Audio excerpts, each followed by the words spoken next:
Qual é a coisa mais perturbadora ou assustadora que você já testemunhou na vida real? Um menino pequeno desapareceu em um lago de praia onde estávamos quando eu era criança. Eu tinha cerca de 10 anos. Ele era alguns anos mais novo do que eu. Acho que tinha uns 7. Vimos a mãe passar de uma ansiedade nervosa para uma histeria total, andando pela areia. Então anunciaram uma busca por toda a praia. Todos os adultos deram as mãos e entraram na água procurando. Todo mundo prendeu a respiração esperando.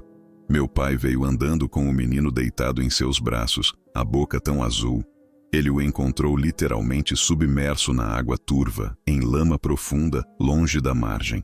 A mãe dele gritava e socava o peito do pai. O menino tinha tentado nadar para alcançar um barquinho em que o pai havia saído e se afogou.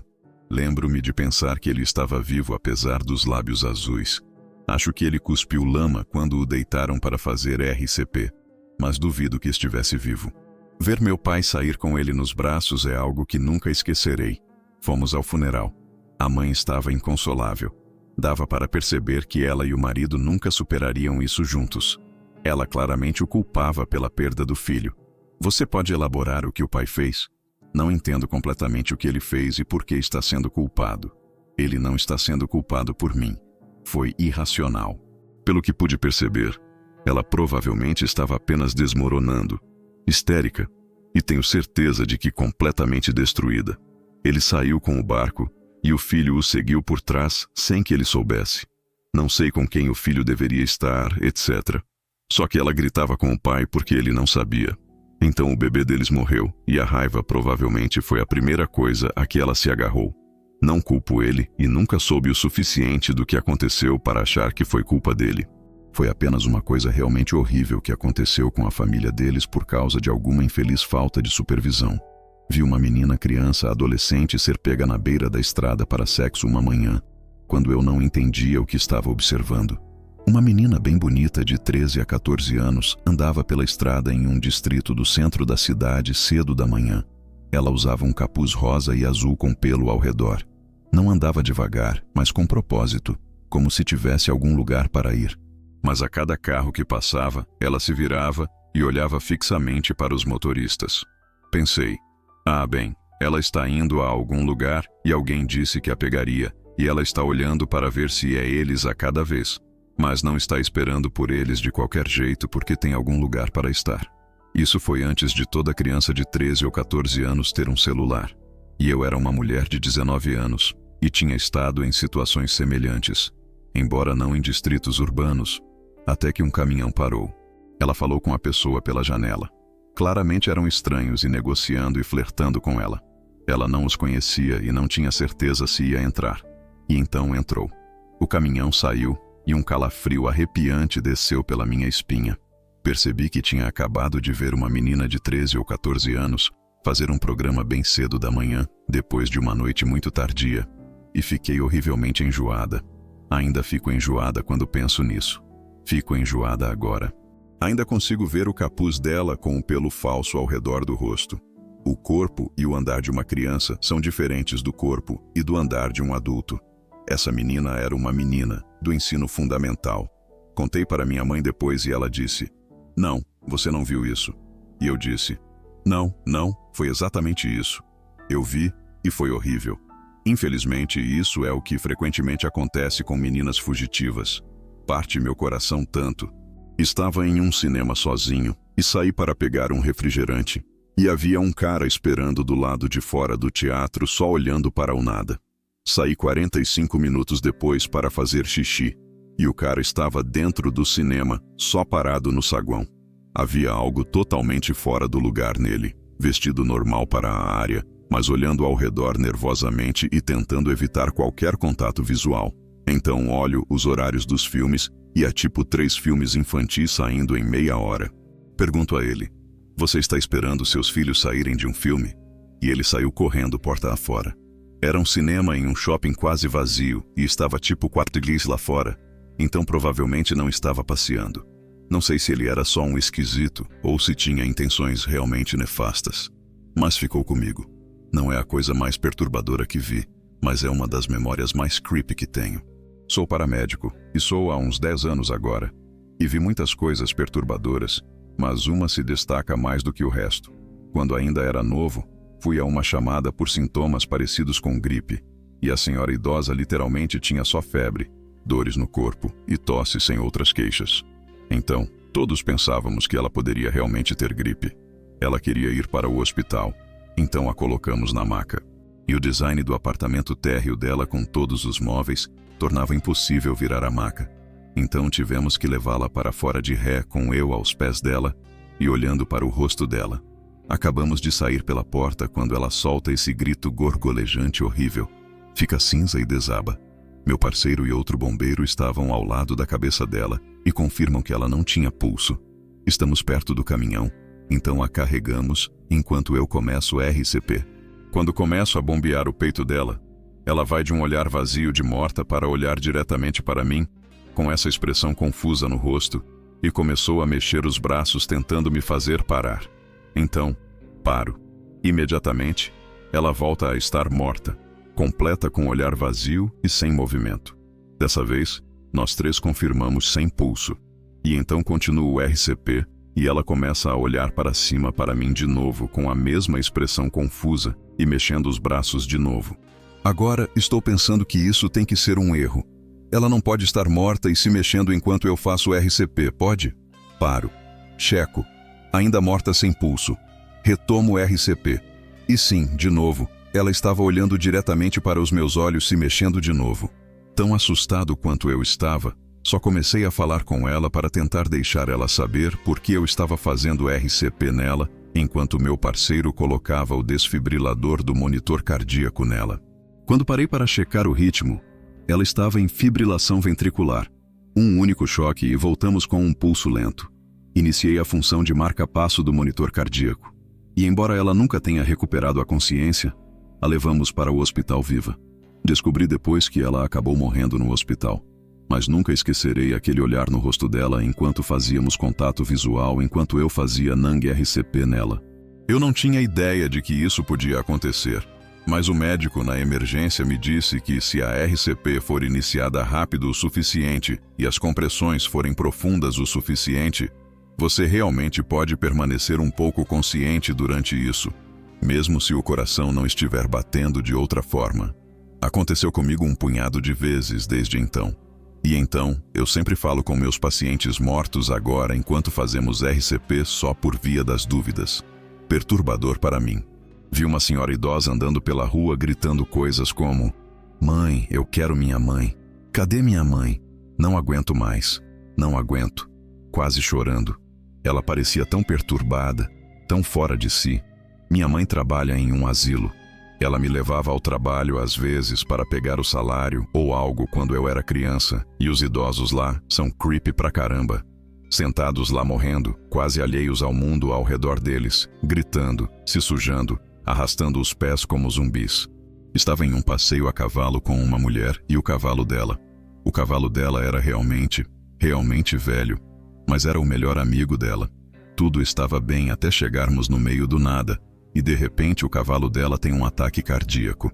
Quando um cavalo tem um ataque cardíaco, eles empinam reto para cima e ele caiu em cima dela. Estávamos com celas western. O chifre da cela foi direto pelo externo dela e a matou. Rolamos o cavalo morto de cima dela, e tudo o que podíamos ouvir era o som do ar saindo dela, ou entrando. Não tenho ideia. Ela só fez um barulho gorgolejante e estranho, que parecia uma cafeteira velha. Nossa, o que vocês fizeram com o corpo dela? Tiveram que levar tudo de volta com vocês? Um de nós teve que cavalgar de volta até a estrada e chamar a polícia para enviar uma ambulância, mas ela já estava morta quando chegaram e eles a levaram. Estava cagando em um banheiro no fundo de um food court no térreo de uma torre grande. Uma torre de mais de 60 andares em Houston. Era um banheiro bem pequeno e meio fora do caminho.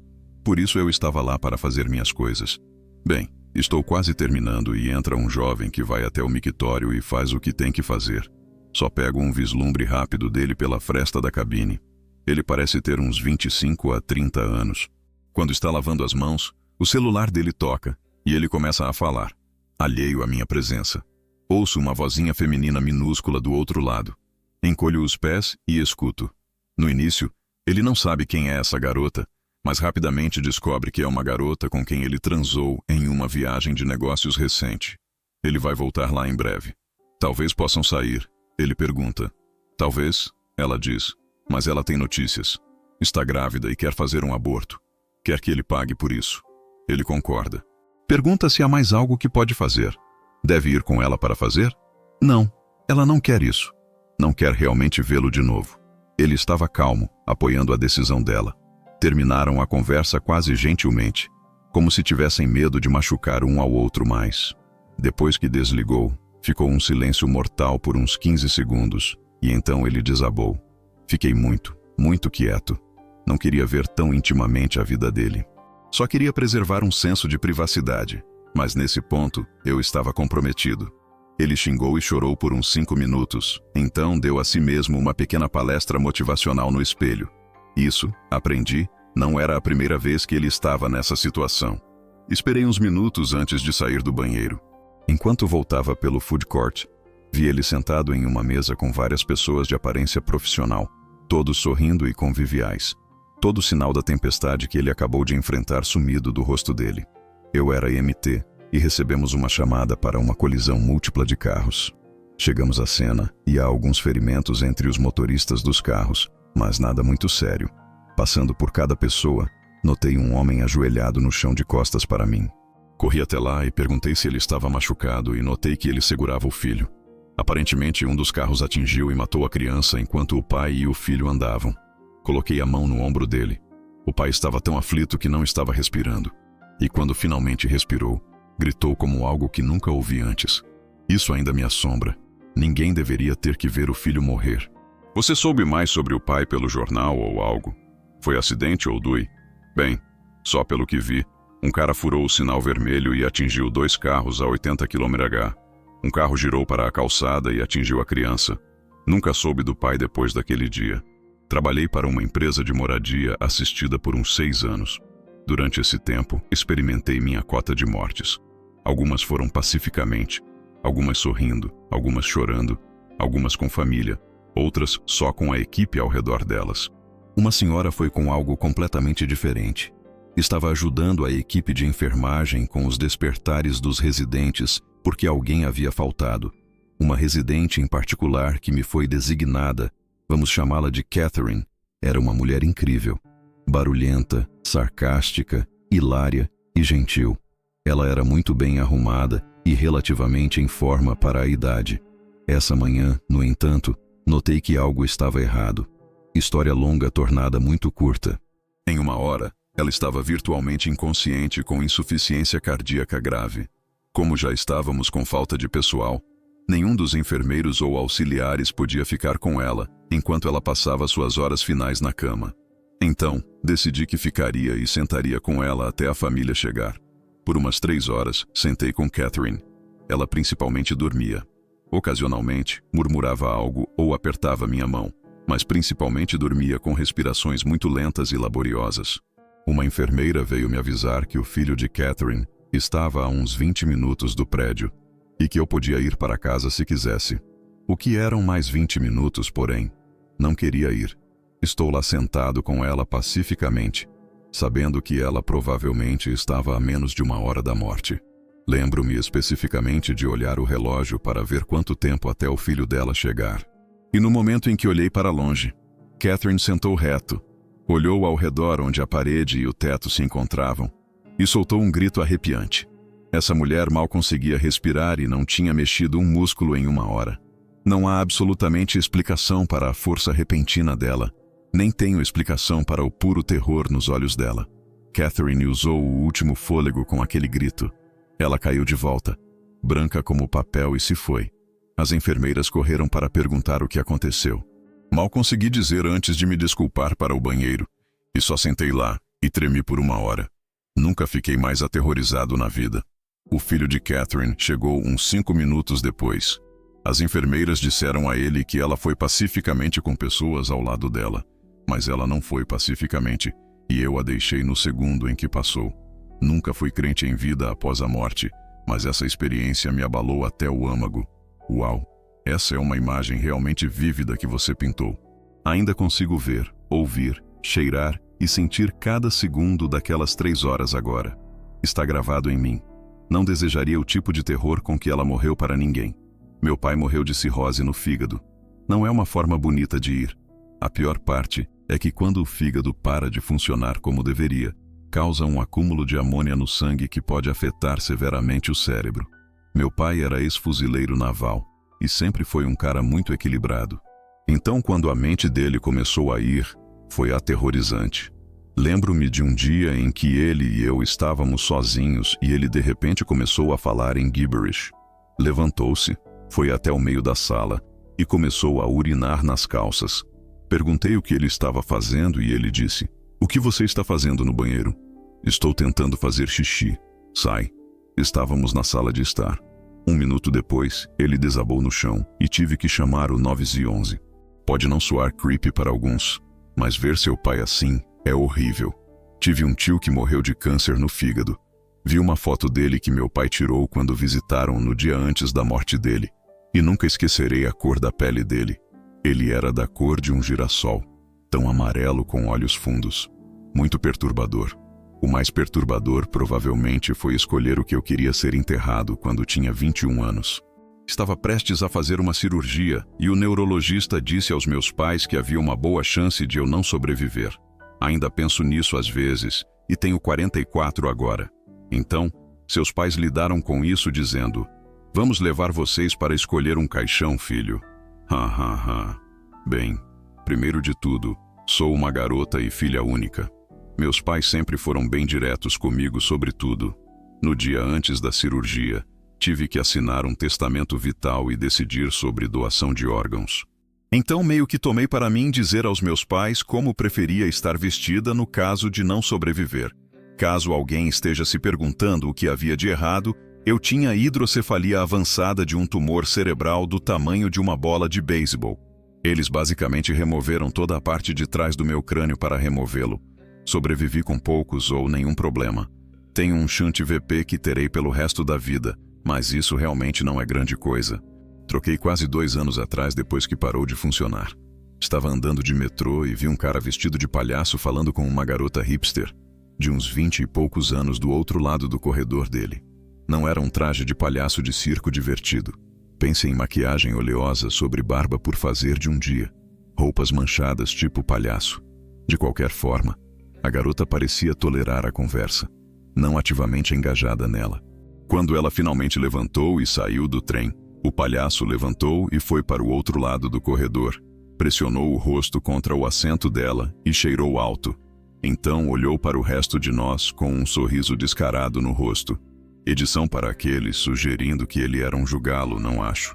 Ele estava vestido de palhaço além da maquiagem, traje completo com calças de bolinha, sapatos grandes e tudo. Parecia ser a profissão dele. Cara, isso acabou de acontecer comigo 1 semana atrás. Fomos ao Applebee's. Sim, esses ainda existem. Semana passada com nossa família, temos uma família grande, então eram tipo 13 a 14 pessoas. E tenho muitos primos mais novos. De qualquer forma, é agitado porque há muitas crianças e uma das crianças pede para ir ao banheiro. Ela tem uns 6 ou 7 anos e, como eu disse, as coisas estavam agitadas, então ela foi sozinha. Não pensei muito nisso. Vou ao banheiro uns 2 minutos depois e no saguão da frente, mas meio de lado onde não dá para ver, vejo um homem idoso falando com minha priminha, sorrindo para ela e fazendo ela rir. No início pensei que era outro membro da família entrando para dar oi para ela, mas não era. Ele era um cara charmoso, dava para perceber. Bem, pelo menos para crianças. E de qualquer forma, vejo ele pegar a mão dela e ir em direção à porta. Imediatamente vou até o cara e digo: "Puja, nome indiano, sou indiano." "Você conhece esse homem?" O cara instantaneamente congela e o rosto dele fica branco. Ela disse que acabou de conhecê-lo e o cara imediatamente dá uma resposta realmente estranha e vaga, de que estava levando ela para fora para levá-la aos pais dela. O cara estava abalado. Soube imediatamente que ele estava tentando sequestrá-la, e ele sabia que eu sabia. Ele imediatamente só saiu do Applebee's. Não é tão creepy.